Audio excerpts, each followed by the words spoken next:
മർക്കോസ് എഴുതിയ സുവിശേഷം 2-ാം അധ്യായം.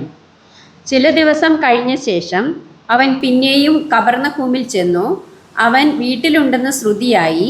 ഉടനെ വാതിൽക്കൽ പോലും ഇടമില്ലാതെ വണ്ണം പലരും വന്നുകൂടി. അവൻ അവരോട് തിരുവചനം പ്രസ്താവിച്ചു. അപ്പോൾ 4 ആൾ ഒരു പക്ഷവാതക്കാരനെ ചുമന്ന് അവൻ്റെ അടുക്കൽ കൊണ്ടുവന്നു. പുരുഷാരം നിമിത്തം അവനോട് സമീപിച്ചുകൂടായികയാൽ അവൻ ഇരുന്ന സ്ഥലത്തിൻ്റെ മേൽപ്പുര പൊളിച്ച് തുറന്ന് പക്ഷവാതക്കാരനെ കിടക്കയോടെ ഇറക്കിവെച്ചു. യേശു അവരുടെ വിശ്വാസം കണ്ടിട്ട് പക്ഷവാതക്കാരനോട്, മകനെ, നിന്റെ പാപങ്ങൾ മോചിച്ചു തന്നിരിക്കുന്നു എന്ന് പറഞ്ഞു. അവിടെ ചില ശാസ്ത്രിമാർ ഇരുന്നു. ഇവൻ ഇങ്ങനെ ദൈവദൂഷണം പറയുന്നത് എന്ത്? ദൈവം ഒരുവനല്ലാതെ പാപങ്ങളെ മോചിപ്പാൻ കഴിയുന്നവൻ ആർ എന്ന് ഹൃദയത്തിൽ ചിന്തിച്ചുകൊണ്ടിരുന്നു. ഇങ്ങനെ അവർ ഉള്ളിൽ ചിന്തിക്കുന്നത് യേശു ഉടനെ മനസ്സിൽ ഗ്രഹിച്ച അവരോട്, നിങ്ങൾ ഹൃദയത്തിൽ ഇങ്ങനെ ചിന്തിക്കുന്നത് എന്ത്?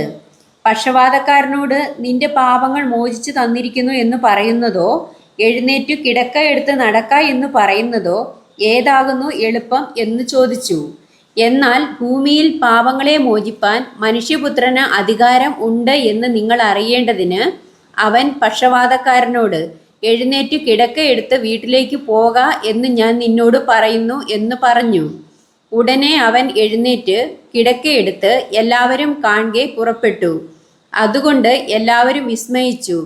ഇങ്ങനെ ഒരു നാളും കണ്ടിട്ടില്ല എന്ന് പറഞ്ഞ് ദൈവത്തെ മഹത്വപ്പെടുത്തി. അവൻ പിന്നെയും കടൽക്കരെ ചെന്നു.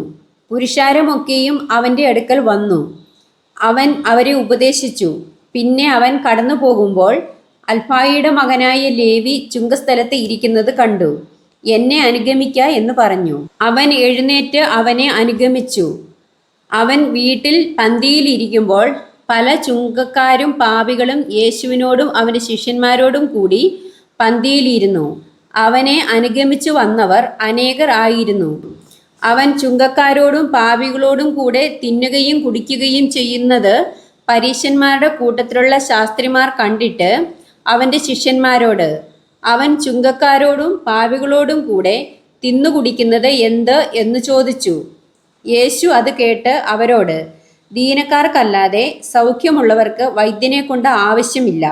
ഞാൻ നീതിമാന്മാരെ അല്ല പാപികളെ അത്രേ വിളിപ്പാൻ വന്നത് എന്ന് പറഞ്ഞു. യോഹന്നാന്റെ ശിഷ്യന്മാരും പരീശന്മാരും ഉപവസിക്കുക പതിവായിരുന്നു. അവർ വന്ന് അവനോട്, യോഹന്നാന്റെയും പരീശന്മാരുടെയും ശിഷ്യന്മാർ ഉപവസിക്കുന്നത് പോലെ നിന്റെ ശിഷ്യന്മാർ ഉപവസിക്കാത്തത് എന്ത് എന്ന് ചോദിച്ചു. യേശു അവരോട് പറഞ്ഞത്, മണവാളൻ കൂടെയുള്ളപ്പോൾ തോഴ്മക്കാർക്ക് ഉപവസിപ്പാൻ കഴിയുമോ? മണവാളൻ കൂടെ ഇരിക്കും കാലത്തോളം അവർക്ക് ഉപവസിപ്പാൻ കഴിയുകയില്ല. എന്നാൽ മണവാളൻ അവരെ വിട്ടുപിരിയേണ്ടുന്ന കാലം വരും. അന്ന് ആ കാലത്ത് അവർ ഉപവസിക്കും.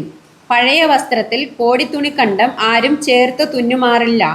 തുന്നിയാൽ ചേർത്ത പുതുക്കണ്ടം പഴയതിൽ നിന്ന് വലിഞ്ഞ് ചീന്തൽ ഏറ്റവും വല്ലാതെ ആകും.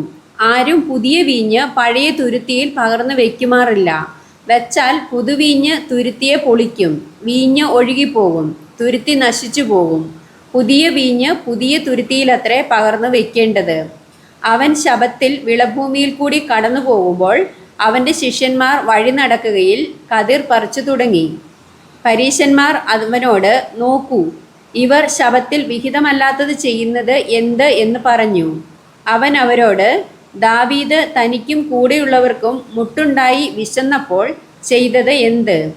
അവൻ അബ്യാഥാർ മഹാപുരോഹിതൻ്റെ കാലത്ത് ദൈവാലയത്തിൽ ചെന്ന് പുരോഹിതന്മാർക്കല്ലാതെ ആർക്കും തിന്മാൻ വിഹിതമല്ലാത്ത കാഴ്ചയപ്പം തിന്നു കൂടെയുള്ളവർക്കും കൊടുത്തു എന്ന് നിങ്ങൾ ഒരിക്കലും വായിച്ചിട്ടില്ലയോ എന്ന് ചോദിച്ചു. പിന്നെ അവൻ അവരോട്, മനുഷ്യൻ ശബത്ത് നിമിത്തമല്ല, ശബത്ത് മനുഷ്യൻ നിമിത്തമത്രേ ഉണ്ടായത്. അങ്ങനെ മനുഷ്യപുത്രൻ ശബത്തിനും കർത്താവാകുന്നു എന്ന് പറഞ്ഞു.